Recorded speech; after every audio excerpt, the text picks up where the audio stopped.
What's up, Jay-Z here from jzfitness.com. I'm telling you, if you're in the mood for barbecue and it's not 4th of July and you don't want to have your carbohydrates in your bread, there's nothing wrong with putting it in romaine lettuce, having all of the contents of a hot dog and just have it in a lettuce wrap. It's sloppy. Yeah, you're going to get super sloppy. It's okay.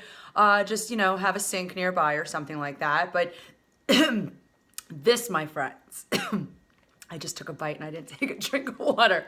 But that is epic. You could do it with hamburgers, you could do it with anything. And all it's about is the contents that go in to it. So I do sauerkraut, mustard, hot dog, of course, Hebrew National, and then I have a salad with it. And that fills me up for a couple hours. And that's all you gotta do. It's all about modifications of things that you already love. It's not about getting rid of things. It's about including the things that your body needs, such as your vegetables. And your body never needs gluten, so why include it?